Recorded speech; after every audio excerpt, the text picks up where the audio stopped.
Esta chamada está sendo gravada. Está fazendo anotações desta chamada. Saudações, professora. Aqui é Matheus Aluá. Eu também estou fazendo esse trabalho em parceria com a Maria Eduarda Meister, que infelizmente hoje já teve uns problemas com o equipamento de vídeo dela, né, o computador, e não conseguiu estar aqui para gravar também comigo, mas entretanto ela deu todo o suporte no slide, a gente fez o trabalho junto. E então eu estou gravando o vídeo, mas também deixar constar que ela também teve uma participação nesse trabalho, só não vai estar podendo falar aqui hoje. De toda forma, a gente trabalhou com o texto do Michel Foucault, sobretudo com Vigiar e Punir, ali trazendo um recorte sobre o corpo dos condenados, trazendo um pouco de Foucault e a transformação da punição, né? E a gente entra nesse primeiro contexto que o Foucault, ele inicia a sua obra, o Vigiar e Punir, com uma descrição extremamente chocante e detalhada da execução pública de Robert François Damiens, em 1757. Trata-se, na verdade, de um suplício horrendo, no qual o condenado, ele tem o seu corpo aí dilacerado publicamente, como uma forma de afirmar o poder do Estado sobre esses indivíduos, afirmar o poder do soberano. E esse tipo de punição tinha apenas a função de castigar. Ela era como se fosse um espetáculo público, uma encenação meio que brutal do poder do rei, que, ao ferir o corpo do criminoso, ele reafirmava a sua autoridade sobre todos os outros corpos. O suplício, então, se a gente pode chamar essa palavra nesse sentido, era mais que uma sanção. Ele era uma linguagem, um ritual mesmo de soberania, e quase uma pedagogia do medo, a gente pode dizer assim. E a exposição minuciosa desse momento histórico serve como ponto de partida aí da análise do Foucault sobre as transformações nas formas de punição. Ele quer nos mostrar que a mudança da justiça penal ao longo do tempo, ela não é uma história linear de progresso moral, né? Mas sim uma história de mudança nas estratégias de poder. Ele vai justamente falar que surge essa prisão moderna trocando isso. Então a gente tem muito mais a disciplina, a vigilância, o controle dos corpos do que, de fato, essa mutilação, esse suplício dos corpos. E assim, menos de um século depois da execução de Damien, a cena do castigo está mudando, de fato, radicalmente. No lugar desse sofrimento, ele surge, na verdade, as prisões modernas. E a dor física, ela dá um lugar ao corpo, essa dor cotidiana, quase que uma dor na alma mesmo. E o controle deixa de ser essa questão espetacular, e passa a ser mais silencioso mesmo. Ele é metódico, ele é constante. Surge, na verdade, um novo tipo de punição, que não atua mais aí direto dentro do corpo, com as punições físicas e violentas, mas sobre o comportamento, sobre a subjetividade do indivíduo. A prisão, ela é instituída como uma forma de corrigir, de domesticar, de produzir sujeitos obedientes e úteis a essa sociedade. E nesse novo sistema, o tempo, ele torna-se essencial. O condenado, ele tem que aprender a utilizar o tempo de forma produtiva, a seguir regras, a internalizar uma rotina. A prisão, ela é, portanto, uma máquina disciplinar. Ela visa não só castigar, mas transformar o condenado. O corpo, ele não é mais torturado em público, mas monitorado, privadamente, cercado por grades, olhares, relatórios. É uma mudança que reflete, na verdade, esse novo paradigma de poder. E aí, por que é importante, então, a gente se debruçar sobre esse tema? Estudar essa transformação não é apenas uma curiosidade histórica, ela trata-se de entender como que as formas de poder se modificaram, e com elas, como é que surgiram esses dispositivos de controle social. A prisão moderna, ela não é simplesmente mais humana, ela é mais eficaz. o Foucault mostra que o poder moderno ele não precisa da violência visível para ser exercido. Ele se infiltra, né, assim, nos detalhes do cotidiano, nos espaços de formação, no trabalho, principalmente, e se exerce através da normatização de comportamentos. A sociedade ela passa então a se organizar como uma estrutura capilar, e de vigilância e correção. Ou seja, os pequenos desvios eles são monitorados, são corrigidos e são registrados. E o castigo ele não é mais uma exceção à regra, mas ele é parte desse dispositivo de normalização. A punição deixa de ser esse evento que é um espetáculo e passa a ser um processo.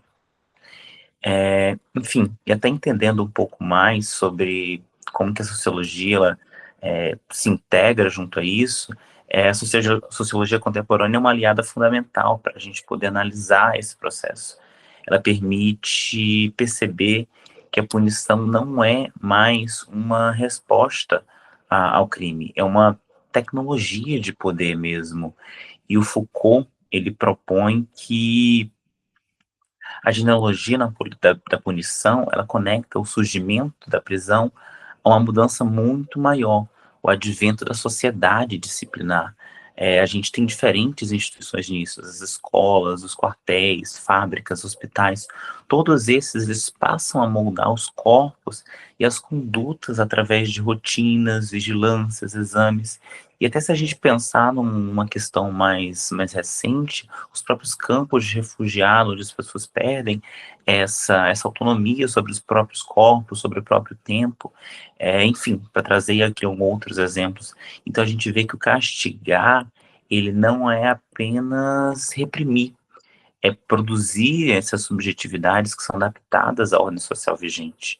O poder disciplinar, ele atua de forma difusa, anônima, descentralizada. Ele não se concentra de novo agora mais num soberano, num rei, mas ele se dispersa em técnicas, em normas, em dispositivos. Ele é exercido através da observação, da classificação, da estatística, e é nesse ponto que a sociologia ganha força, ao revelar como que essas práticas, elas se consolidam em estruturas que moldam o indivíduo. E até se a gente pensar também nos autores que são importantes para a gente poder pensar um pouco nisso, trazer esses paralelos também que vão conversar com Foucault, a gente começa até com o próprio Durkheim, que via a pena como uma forma de reafirmação dessa consciência coletiva e dos valores sociais, ou seja, para o Durkheim, a punição ela tem uma função moral e simbólica. Quando a gente sanciona o crime, a sociedade ela reafirma quais são esses princípios fundamentais que foram descumpridos com o delito. E aí também tem o Garland, que analisa como que o sistema penal ele se adapta às exigências de controle social em contextos de insegurança, de desigualdade. Ele mostra também como que um pouco dessa penalidade é usado como resposta política até ao medo social e a crise das instituições do bem-estar. E aí o Lacan denuncia como, eu nunca consigo pronunciar corretamente, mas denuncia como no neoliberalismo a prisão é, na verdade, utilizada para gerir essa marginalidade, substituindo as antigas políticas sociais por mecanismos punitivos. Para ele, o Estado, na verdade, cresce na mesma medida que o Estado social recua. E o Rush e Kirchner, por sua vez, eles demonstram como que os moldes de punição eles vinculam as necessidades econômicas mesmo de cada época. O corpo do condenado já foi fonte de mão de obra, mas também é alvo de eliminação simbólica mesmo. A história da punição, ela é então a história também das relações de produção e das mudanças nessas formas de organização do trabalho. Isso, assim, são algumas outras perspectivas que convergem para essa ideia de que o modo que a sociedade pune revela muito sobre seus valores, suas estruturas de poder e também sobre suas próprias prioridades econômicas. Mas até para também não ficar muito longo e indo aqui para as reflexões finais, fazer um questionamento sobre a nossa sociedade atual. Hoje não é mais preciso se recorrer a fogueiras ou essas encenações grandes de punição. A gente vive num mundo onde a vigilância e o controle eles são muito mais sutis. Eles são nos algoritmos, nos dados que a gente compartilha, nas câmeras que estão espalhadas ali pela cidade. A prisão, ela ainda existe, mas ela é apenas a ponta visível de um sistema que é muito maior, tanto de controle quanto de disciplina. E aí o Foucault, ele faz uma pergunta que é incômoda, mas que é necessária também, que é, será que nós somos realmente livres ou somos apenas bem disciplinados? Então, a gente é sujeito, nós somos sujeitos autônomos, ou produtos de uma sociedade que nos molda desde aí do momento que a gente nasce, através de exames, de notas, de avaliações, de registros, de estatísticas, de provas na universidade, ou a gente imagina esse poder como algo que reprime. O Foucault ele propõe que a gente pense o poder como algo que também produz. Ele produz saberes, comportamentos, identidades, e é nesse processo que o castigo moderno ele ganha sua força. Ele é mais racional, ele é mais limpo, ele é mais invisível, e por isso mesmo que ele é mais eficaz também. E aí a nossa pergunta é: a gente está atento a esses mecanismos ou a gente está disposto a questionar as formas que foram normalizadas de punição? Ou a gente aceita meio que passivamente esses discursos que associam segurança a controle, liberdade e vigilância? Então, assim, refletir sobre a transformação da punição não é apenas olhar para o passado com horror ou para o presente com conformismo. É uma forma de perguntar que tipo de sociedade a gente quer construir, que relações que a gente quer ter com o poder e que espaço a gente quer dar para a liberdade. Eu acho que o Foucault diria que o desafio não seja libertar o indivíduo do Estado, mas libertar a sociedade das formas sutis de domínio que escondem, que estão escondidas no cotidiano, nas nossas rotinas, nas nossas instituições. Por isso, o estudo da punição, ele continua atual e importante. Ele nos obriga a olhar para de frente os dispositivos de controle que nos cercam e imaginar a possibilidade de resistência.